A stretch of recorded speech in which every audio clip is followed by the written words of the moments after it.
네, 안녕하세요. 경인메일 독자 여러분 반갑습니다. 2021년 5월 18일 여기는 서울특별시 영등포구 인타리샤 빌딩 101호입니다. 번호 나르고 88번지입니다. 네, 국회에서 여기까지 도보로 12분 승용차로 신호등 하나면 올 수 있는 가까운 거리에 있습니다. 오늘부터 대한민국 국회의원 300분을 차례차례 모시기로 한 첫날 첫 번째 초대 손님으로 더불어민주당 안산 단원을 지역구 의원 김남국 의원님 모셨습니다. 네, 안녕하세요. 네, 귀한 시간 내주셔서 고맙습니다. 아닌데 제가 이렇게 첫 번째로 인터뷰에 응해도 될지 모르겠는데요. 이렇게 경인메일에서 서울 지부에서 녹화 인터뷰를 할 수 있다는 것 자체가 제 개인적으로 영광이고요. 오늘 국회에 1년 동안 있었던 여러 가지 비하인드 스토리를 비롯해서 의정활동과 관련된 심도 있는 인터뷰를 했으면 좋겠습니다. 어쩌죠? 시간이 한 20분밖에 안 남았습니다. 저는 의원님과 한 20시간을 얘기를 나누고 싶은데 함축함축해서 우리 독자 여러분께 궁금하신 부분을 살짝 뚫고 들을 수 있도록 한번 노력해 보도록 하겠습니다. 의원님, 제가 약 1년 전이죠? 네. 그때 경인메일 본사에서 당선되시기 전에 네. 한번 인터뷰 하신 적이 있죠? 네, 기억납니다. 그때 이런 약속을 하셨습니다. 1년 뒤에 다시 모시면 오실 수 있겠습니까? 그때 되면 혹시 화장실 갈 때 올 때 마음이 달라지지 않겠습니까? 이러니까 아닙니다 하셨습니다. 그 약속 지금 지키시고. 네. 실제 언론사뿐만 아니라 그냥 대학생들이 편하게 연락을 주셔도 저희 지역구 주민을 포함해서 저희 지역 아닌 분들도 언제든지 만나자고 하면 직접 만나서 소통하고 이야기하고 있기 때문에 저는 오히려 이렇게 잊지 않고 연락을 주셔서 제가 더 감사합니다. 네. 혹시 재선되셔도 똑같은 약속을 삼선되셔도 저희 그런 욕심을 가지고 의정활동을 하진 않고요. 네, 항상 초심을 잃지 말라는 말을 많이 이야기하는데 초심 잃지 않으려고 노력하고 있습니다. 네. 제가 지난 1년 동안 안산 단원을 지역구에서 참 새로운 샛별이 나타났다 라고 생각을 했었는데요. 막상 국회 청문회라든가 의정 활동을 보면 샛별이 아니었구나, 장차 큰 별이 되겠구나 하는 기대감을 갖게 됐습니다. 자, 지난 1년 동안 우리 김남국 의원님께서 여러 가지 황성한 의정 활동을 하셨는데요. 오늘 이런 자리를 빌어서 대표적인 것, 정말 꼭 이 말씀을 드리고 싶다 싶은 것 한번 들어보도록 하겠습니다. 네, 1년간의 소회를 먼저 말씀을 드리면 너무나 시간이 빨리 흘렀다라는 그런 생각이 듭니다. 욕심을 가지고 정말 밤낮으로 뛰어다녔었습니다. 실제 지난해 여름 같은 경우에 보좌진들은 전부 다 일주일 동안 휴가를 갔지만 저는 휴가를 하루도 안 가고 저 혼자 이제 지역구와 서울 회관 사무실을 오가면서 혼자서 운전해서 또 사무실에서 민원 전화 받으면서 그렇게 밤낮으로 열심히 일을 했었는데 또 국민들 보기에는 또 여전히 부족하게 여러 개혁적인 성과라든가 민생에 있어서 많은 좀 부족함을 느끼셨을 거라고 생각이 됩니다. 벌써 1년이 흘러버렸는데요. 남은 3년 정말 더욱더 전념해서 민생에 있어서 그리고 개혁과 관련된 부분에 있어서도 성과를 내는 의정활동을 좀 보여드리도록 하겠습니다. 하도 많이 하셔가지고 청문회를 보는 많은 국민들이 누구지? 참 낯선 인물인데 누굴까? 할 만큼 일약 스타로 중앙 언론에 많이 보도가 됐습니다. 이건 제가 한 것이 아니라 언론이 그렇게 했습니다. 자, 1년 동안 많은 활동을 하시면서 이전만큼은 가장 강조하고 싶다. 특히 이번에 발의하신 이해충돌 방지법이라든가 그런 일들에서 아직도 모르고 계신 분이 참 많습니다. 간략히 좀 이해할 수 있도록 말씀해 주십시오. 이제 이해충돌 방지법이 19대, 20대 국회에서도 제정을 위한 노력이 되었었는데 통과가 되지가 않았었습니다. 그래서 지난해 정부안으로 6월경에 이해충돌 방지법 제정안이 국회에 제출이 되었는데요. 그런데 그 이해충돌 방지법에는 기본적으로 공무원과 국회의원을 대상으로 하고 있지만 공무원의 활동과 관련된 공무원의 직무활동과 관련된 이해충돌만을 담다 보니까 국회의원에 대해서는 사실은 조금 허점이 많았습니다.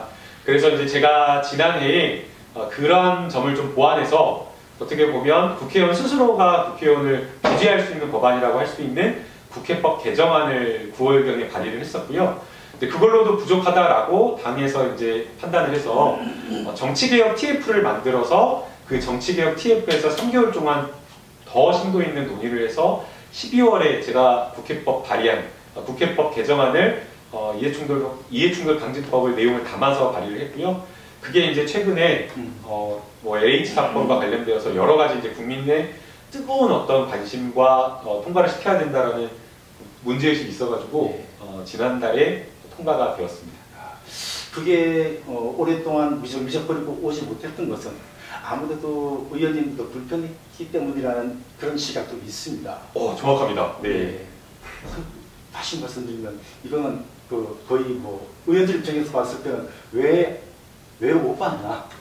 예, 맞습니다. 예. 네. 아마 재판 받으셨을 것 같아요. 실제로 그 이해충돌 방지법을 내놨을 때 많은 의원님들께서 이런 법안 필요하다라고 칭찬도 해주시고 이러한 법안 통과를 위해서 힘을 보태겠다라고 말씀을 해주셨는데요. 또 이제 한편으로는 또 야당의 여러 의원님 또 저희 당의 또 일부 의원님들께서도 이러한 법안은 국회의원 스스로에게 족쇄를 채우는 법안이어서 왜 이런 걸 하냐라고 핀잔을 주시는 의원님들도 계셨고요. 그래서 실제 제가 법안을 발의했을 때에는 그렇게 막 적극적으로 통과하려는 움직임은 없었습니다.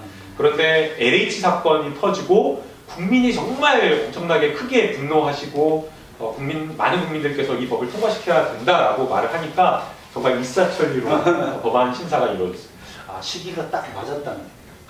어쨌든 훌륭한 일 하셨습니다. 많은 국민들이 언젠가는 꼭 필요한 법이다라고 공감을 하고 있습니다. 자, 뭐 여러 가지 법안 많이 하시고 확인도 많이 하셨는데요. 한 가지 더 청문회 때 일각에서는 너무 나서는 건 아니냐 이런 이야기가 있을 정도로 말씀을 많이 하셨습니다. 자, 또 다른 한편으로는 할 소리 잘했다. 나들 미적거리고 있을 때 정말 직진을 했다. 라고 그때 어떤 자신감을 한번 말씀을 해주실 수 있을까요? 네, 뭐 자신감이라고 하기까지는 좀 어렵고요. 청문회라고 하는 것, 이제 국감이라고 하는 것은 국민을 대신해서 국민이 궁금해하는 것을 물어보는 것이기 때문에 그런 부분에 있어서 절대 아쉬움을 남겨서는 안 된다라는 생각으로 준비를 했었고요. 이제 청문회가 10월 첫 주부터 시작을 했었는데 이제 다들 기억하시겠지만 9월 마지막 주 5일간이 추석 연휴였습니다. 그때 이제 사회적 거리두기 때문에 이제 고향에 내려가지 말라라고 했었는데요. 그러다 보니까 저도 고향에 내려가지 못했고 또 이제 지역구에서 이제 인사를 드리는 정도였는데 또 사회적 거리두기 코로나 확산을 위해서 이제 뭐 지역에 여러 군데 돌아다니는 것도 이제 삼가는 그런 분위기여서 5일 내내 저는 의원회관에 출근해가지고 새벽까지 청문회 준비를 했었고요. 그리고 이제 또 저희 보좌진이 함께 저를 도와서 또 청문회 기간에 아주 집중해서 많은 것들을 준비하다 보니까 사실은 이제 많은 질문을 시원하게 했다라는 그런 말씀을 해주셨지만 언론에 보도된 것 말고 더 많은 질문을 했었는데 그런 것들만 보도가 돼서 조금 아쉬움은 있습니다. 저도 시청을 했었습니다. 보면서 속으로 변호사 출신이라서 말을 쓰면 잘하시는다. 어쨌든 단어 정리라든가 표현법이 있어서 신출기물 기가 막히다. 하는 만큼 아주 상대방 의원들이 어떻게 할 줄을 모르게 말씀을 잘하시고 너무 과찬의 말씀이시고요. 맞습니다. 오히려 제가 그 회장님께서 쓰신 칼럼을 잘 읽어봤었는데요. 여러 법안에 대한 칼럼 비판적인 내용 그리고 또 칭찬하는 내용도 있고 그러한 어떤 사설과 칼럼을 보면서 공부를 많이 했었습니다. 사실은 또 이 어떤 정당에 소속되어서 이렇게 활동을 하다 보면 시간이 갇히는 경우가 많은데 그럴 때 이제 또 경인메일에 나오는 사설이라든가 칼럼도 많이 읽어봤었고요. 또 제가 그 어플로 해가지고 오늘의 사설이라고 하는 또 사설만 모아서 보는 그런 것들이 있는데요. 그런 사설들을 보면서 좀 균형 잡힌 시각에서 정부의 여러 가지 정책이라든가 이런 것들을 좀 비판하려고 질문하려고 노력했었습니다. 하여튼 잘 봤습니다. 그리고 제가 지금부터 한 석 달 전인가 그 국회에 출입을 하면서 의원실을 많이 돌아다닙니다. 그러다 어느 날 아침 7시 반에 김남국 의원실을 노크를 했습니다. 자, 그 시간에 보좌관들이 세 분이 나와 있더라고요. 근데 정작 의원님이 안 계세요. 보좌관만 출근시키고 의원님이 어디 가셨을까 했더니 의원님실에서 뒤에 쪽잠을 자고 계시더라고요. 밤새. 아, 공짜로 숙박을 하는구나. 네, 굉장히 피곤한 눈으로 일어나서 정말 밤을 낮삼아 열심히 일하는 걸 제 눈으로 직접 목격을 했습니다. 한편으로는 이런 열정이 계속 이어갔으면 좋겠다. 그러면서 아직까지 미혼이니까 가능하지 않나 이런 생각도 합니다. 혹시 결혼 계획이 있으십니까? 이게 만약 결혼하면 제가 변호사에서 이혼 사건을 많이 봤는데요. 만약 이 상태로 결혼하면 이게 완전 100% 이혼 사유가 될 수 있습니다. 그래서 결혼은 지금 아예 생각을 못 하고 있고요. 이제 그 의원님들이 이제 많은 회의와 여러 가지 것들을 참여하다 보니까 네. 실제로 이렇게 공부할 시간이 많지가 않습니다. 네. 그래서 이제 저도 거의 새벽에 4시, 3시 반 이렇게 일어나서 공부를 하는 경우가 많고요. 또 저희 보좌진 분들께서도 일찍 나오라고 안 하고 있는데 그런 눈치를 안 주고 있는데 아마 좀 멀리 살다 보니까 출퇴근 시간에 막히다 보니까 좀 일찍 나오신 것 같고요. 오해입니다. 네. 그럼 오히려 무언이 안면한 일이 있어요? 아닙니다. 절대 그렇게 일찍 나오시면 안 됩니다. 네. 제가 들어가봐서 봤을 때 네. 마치 대학생들이 알바 나온 그런 분위기였습니다. 굉장히 그 나이가 적던데 혹시 보좌관들 평균 연령이 몇 살인지 모르겠어요. 평균 연령은 제가 이제 평균을 내보지 않아서 잘 모르겠고요. 젊은 그 열정이 있는 그런 분들을 모시려고 했습니다. 이게 그 국회의원의 보좌관이라고 하는 역할이 굉장히 다양하게 활동을 해야 되고 다양한 것들을 해야 되는데요. 욕심을 가지고 정말 국민들의 나은 삶을 위해서 일을 하겠다라는 그런 마음가짐이 없으면 사실은 제대로 일을 하기가 어렵습니다. 그래서 진정 어린 진심을 가지고 국회에서 일을 하겠다라고 하시는 분들을 이렇게 좀 많이 함께하고 있고요. 또 그런 부분들이 있기 때문에 또 되게 또 친절하다고 많이 소문이 났어요. 그래서 친절하시고 또 열심히 하려고 하는 분들과 함께하고 있습니다. 흔히 국민들은 이렇게 생각하고 있습니다. 국회의원은 움직이는 입법기관이다. 그래서 사실 한 나라의 법을 새로 고치고 새로 만들고 하는 중요한 위치에 있습니다. 자, 그러다 보니까 그 전에 무엇을 했든 막상 여의도 국회에 들어오면 그 전에 있었던 건 아무 소용없고 실제 입법 활동에 대해서 공부를 많이 할 수밖에 없습니다. 자, 많은 국민들은 온갖 특혜를 누리면서 매일 국회의사당에 나와서 고함이나 지르는 것이 국회의원 아니냐, 또는 자기네 지역구 예산 따기에 급급한 거 아니냐, 또 표에 너무 몰두한 거 아니냐 등등의 예측 없는 상상을 많이 하고 있습니다. 자, 오늘 여러분께서 궁금하신 그 국회의원 과연 특혜만 누리고 놀고만 있을까요? 자, 하루 일과 우리 김남국 의원님의 일과를 들어보도록 하겠습니다. 간략히 말씀해 주십시오. 네, 이제 오늘 같은 경우에는 7시 반부터 이제 회의가 있었고요. 그래서 그 회의 준비를 위해서 이제 저는 한 6시 10분경에 좀 기상을 해서 여러 현안을 좀 챙겨봤습니다. 그리고 이제 그 외에 오전에 이제 또 찾아오시는 분들이 있어서 그런 분들 이제 미팅을 했고, 간간히 또 회의가 있다 보니까 정말 사실은 일과 중에는 틈이 없습니다. 그리고 이제 또 저녁에는 또 지역에 내려가서 또 지역에 있는 분들과 또 실제 현장에서 여러 가지 이야기를 드려야 되다 보니까 사실 밤늦게 날을 새거나 새벽에 아침 3, 4시에 일어나서 서류라든가 책을 보지 않으면 책 볼 시간을 찾기가 좀 어렵고요.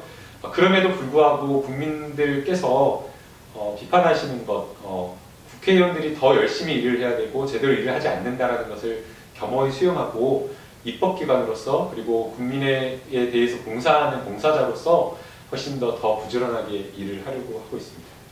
예. 혹시 의원님 취미나 특기에 대해서 잘 말씀 간단히 해주실 수 있을까요? 제 취미요?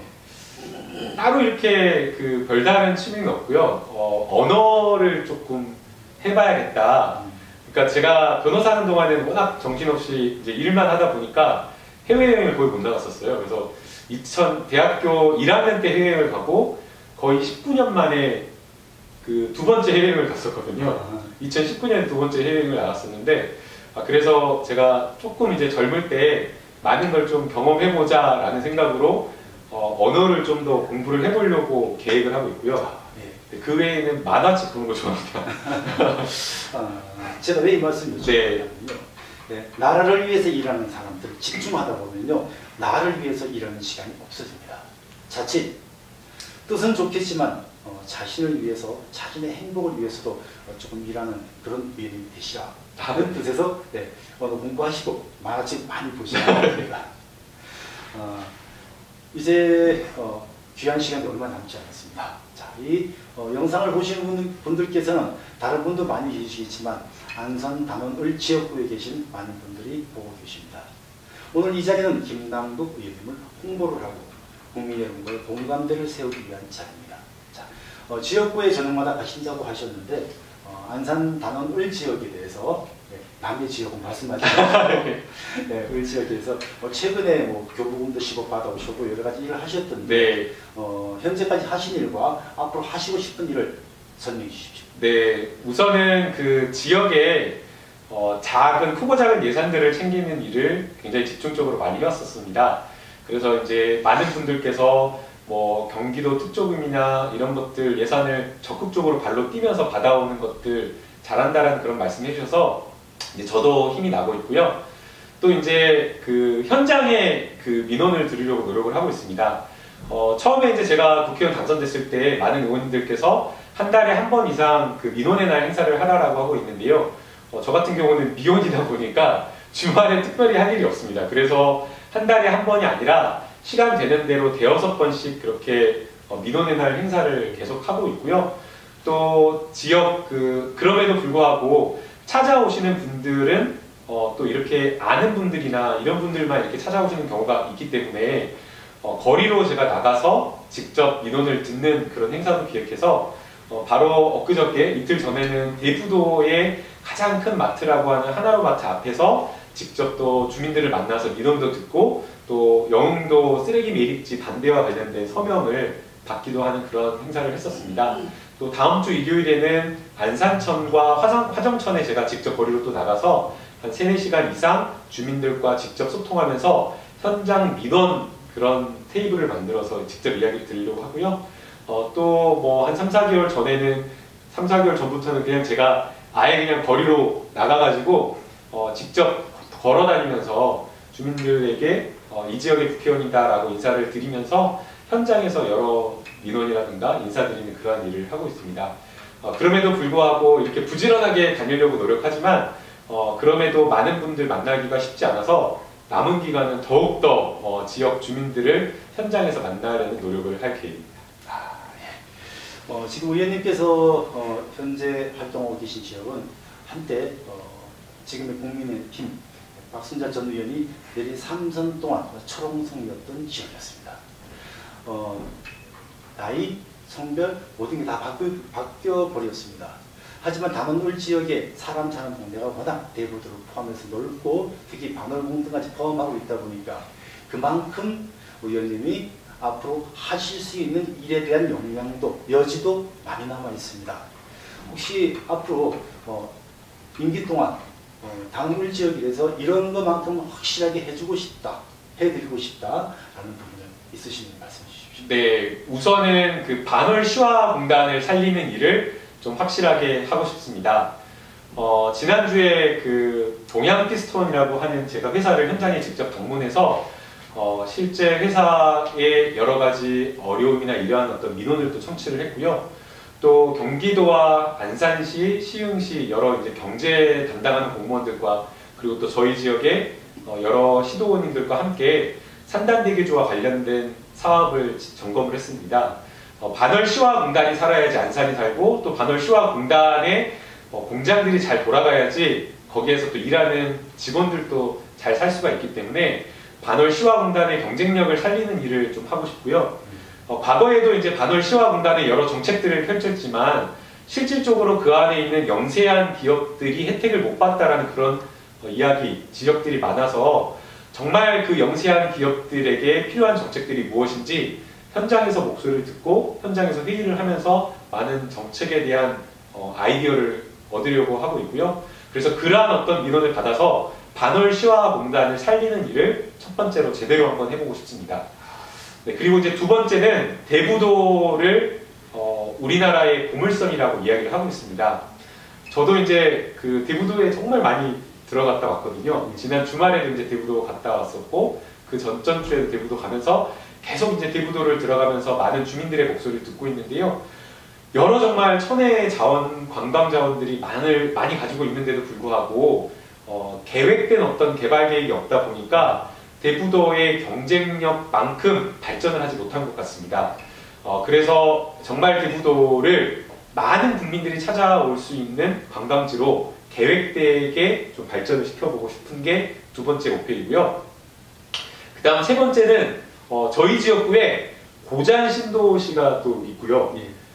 그리고 또 중앙동에 또 우리 안산 최대의 젊은 친구들이 많이 찾아오는 중앙동에 또 상권이 두 크게 상권이 있습니다. 그래서 이 두 큰 상권들을 더 많은 분들이 찾아오는 그러한 곳으로 만들고 싶습니다. 2024년도부터는 신안산선이 호수동 호수역 쪽으로 바로 오는데요. 그렇게 되면 외부에 있는 서울 지역, 경기 지역에 있는 분들도 저희 안산 단원을 찾을 수 있는 그러한 교통적인 여건이 되기 때문에 더더욱 그러한 부분, 그러한 어떤 두 상권을 특색 있게 좀 살리는 일을 세 번째로 하고 싶습니다. 간략히 크게 세 가지를 말씀하셨습니다. 사실 두 번째 보물섬 지금까지 보물섬이었습니다. 정권 참신한 우리 김남국 의원님 정말 그 보물섬이었던 그 섬을 보물섬으로 만들 수 있기를 기대해 봅니다. 코로나19로 해서 많은 국민들이 어려워하고 있습니다. 신안산선이 통과가 되면 여의도와 안산이 문이 열렸을 때 과연 여의도 사람들이 안산으로 올지 안산 사람들이 여의도 갈지는 아무도 장담할 수가 없습니다. 많은 안산 시민들이 또 안산 상인들이 좀 더 다양한 테마와 여러 가지 에피소드가 나올 수 있는 그런 멋진 안산을 만들어서 여의도에서 안산으로 올 수 있도록 유입될 수 있도록 많은 자구책이 필요할 것으로 예상이 됩니다. 자, 많은 시간 할애해서 대선 이야기라든가 여러 가지 김남국 의원님을 통해서 듣고 싶은 얘기가 참 많습니다. 하지만 시간 관계상 마지막 질문으로 이 자리를 마치도록 하겠습니다. 현재 대한민국에는 약 27,000개 정도의 지역 그리고 지방 언론이 있습니다. 종사자는 약 6만 명 정도 됩니다. 여러분들이 아시겠지만 중앙 메이저 언론의 일률 철폐적인 보도로 인해서 정말 참된 작은 목소리, 민주주의 풀뿌리들이 국민들에게 의사 전달을 못하고 있습니다. 얼마 전에 신문 관련된 법안도 제기됐습니다. 예. 혹시 지역과 지방 언론, 특히 경매를 포함해서 좀 더 국민들과 근접할 수 있도록 통로를 열어주실 수 있는 방법은 없으신지? 네, 언론개혁과 관련된 부분도 제가 고민하고 있는 주요한 과제 중 하나입니다. 지역의 언론들이 굉장히 고사를 하고 어렵다라고 하는 이야기를 제가 실제 듣고 있습니다. 그런 이유가 아무래도 이제 소비하는 그런 뉴스를 소비하는 그 패턴 자체가 IT 중심으로 넘어가다 보니까 스마트폰이 많이 보급되다 보니까 지면신문을 보지 않고 다 그 스마트폰 뉴스 포탈을 통해서 보는 경우가 많습니다. 그런데 지역 언론이 건강해야지 굉장히 중요한 역할들, 지역 언론이 건강하게 할 수 있는 역할들이 굉장히 많습니다. 그 중 하나가 토착 비리를 잡는 것들, 지방 행정들이 잘하고 있는지를 감시 감독하는 거 중앙 언론은 사실 하기가 어렵습니다. 지역 언론에서 이러한 것들을 지역에서 정말 동네 사람들이 막 이야기하는 것들을 들을 때 그런 것들이 가능하기 때문에 지역 언론이 건강하고 활발하게 왕성하게 활동할 때야 지방자치, 풀뿌리 민주주의도 가능하다라고 저는 생각이 됩니다. 그래서 이런 부분을 해결할 수 있는 여러 가지 정책적인 고민을 하고 있고요. 그 중에 하나가 바우처 제도라고 생각이 됩니다. 이제 보조금과 관련된 부분이 발행 부스라든가 이런 어떤 광고 지면 이런 것들에 의해서 되다 보니까 실제로 소수 언론들이 그러한 어떤 보조금이나 지원금을 받아가기가 어렵습니다. 그러다 보니 대기업들에게만 오히려 국가 보조금, 사실은 그런 기업들은 대기업이나 이런 어떤 언론사들은 국가보조금이 꼭 필요하지 않거든요. 예, 예. 그런데 오히려 국가보조금이 필요 없는 곳으로 가서 더 집중되는, 언론이 집중되고 편중되는 어떤 그런 문제가 있어서 정말 좋은 기사를 쓰더라도 작은 언론사가 제대로 된 어떤 보도하고 심층 보도를 하면 국민들이 좋아하는 그 기사에게, 그 언론사에게 지원금과 보조금을 줄 수 있도록 하는 바우처 제도, 바우처 제도를 통과시키려고 지금 노력을 하고 있고요. 그리고 이제 제가 대표 발의한 것 중 하나가 포털 알고리즘 규제에 관한 법률입니다. 이 알고리즘 규제에 관한 법률이 왜 필요하냐면요. 앞서 말씀드린 대로 제가 스마트폰을 통해서 거의 한 70~80%의 국민들이 뉴스를 소비를 합니다. 그런데 이 포털에 제공하는 언론사들은요, 거의 한 75개에서 80개 정도 된다고 하는데, 포털 메인에 뜨는 주요한 언론사는 한 4개에서 5개밖에 되지 않은 겁니다. 그러면 그 메이저 언론사가 국민 여론을 독점하는 그런 어떤 문제가 발생하고, 지방 언론이라든가, 지방 언론뿐만 아니라 여러 중소 큰 방송사나 이런 곳들도 다 배제가 돼버리는 그런 문제가 있기 때문에 포털 알고리즘을 공개해서 그 알고리즘을 공적인 규제 대상으로 해서 정말 메이저 언론사뿐만 아니라 지역의 언론사들도 일부는 노출될 수 있도록 알고리즘을 짜도록 하고, 또 여야 진보 보수 가릴 것 없이 다양한 의견들이 국민들에게 전달되어서 보다 공감한 그러한 어떤 여론을 형성할 수 있도록 하는 포털 알고리즘 투명화법도 제가 대표 발의했습니다. 그래서 이러한 것들이 좀 가능하게 되면 좀 더 민주주의를 위한, 사실은 민주주의라고 하는 것은 건강한 국민 여론, 단단한 국민 여론이 형성될 때 가능한 것이고, 그것을 가능하게 하는 것은 언론입니다. 그리고 다양한 언론사들, 지역 언론과 지방 언론, 그리고 다양한 매체가 왕성하게 활동할 때, 왕성하게 현장에서 취재할 때 가능한 것이기 때문에 이러한 것들이 가능할 수 있도록 제도적인 어떤 고민을 함께 할 계획입니다. 고맙습니다. 제가 언론이 중요하다고 말하면 모순이 있겠죠. 편견으로 보실 수도 있습니다. 법을 만드는 입법기관, 김남국 의원님께서 언론의 중요성을 정확히 지적을 해주시고, 또 문제점과 개선과 그 다음 대안까지 말씀을 해주셨습니다. 일하지 않는 언론, 대우받으면 안 됩니다. 한 만큼 열심히 한 언론사는 건전하게 육성을 통해서 국민의 눈과 귀가 될 수 있도록 훌륭한 견인처 역할을 부탁을 드리겠습니다. 너무 감사드리고요. 오늘도 날이니만큼 5.18 유족과 아직까지 가슴에 상처를 안고 있는 나머지 유가족분들에게 위로의 말씀 부탁드리겠습니다. 네, 5.18 진상규명 그리고 5.18 정신은 계속되어야 됩니다. 여전히 역사적으로 밝혀지지 않은 그런 진상규명이 있기 때문에 국회에서도 이러한 어떤 그 5.18 진상규명을 위한 노력을 함께 하겠습니다. 그리고 5.18 정신을 절대 잊지 않고, 또 제가 광주 출신입니다. 네, 그래서 저도 이제 어제 이미 5.18 묘역을 다녀왔었는데요. 많은 정치인들이 5.18 묘역에 잠깐 이제 한 5분, 10분 참배하고 그냥 5.18 묘역을 떠나는데, 어제 저는 저희 선생님의 권유로 5.18 묘역을 거의 1시간 반에서 2시간 가량 곳곳을 돌았습니다. 그래서 신묘역뿐만 아니라 구묘역까지 돌면서 사연 있는 묘지, 사연 있지 않는 묘지까지 방문을 하면서 정말 5.18 정신을 가슴속에 담으려고 노력을 했습니다. 정치인들이 연례 행사처럼 5.18만 되면 5.18 정신을 잊겠다고 계승하겠다고 찾지만, 그러한 어떤 형식적인 형식적인 모습을 보여드리지 않고 진심으로 5.18 정신을 가슴속에 담아서 법안이라든지 그리고 또 의정활동에 있어서 5.18 정신을 이어가는 그런 국회의원, 그런 정치인이 되도록 하겠습니다. 제가 광주에서 태어나서 광주에서 고등학교를 졸업을 했습니다. 그래서 뜨거운 마음으로 5.18 정신을 계승하겠습니다.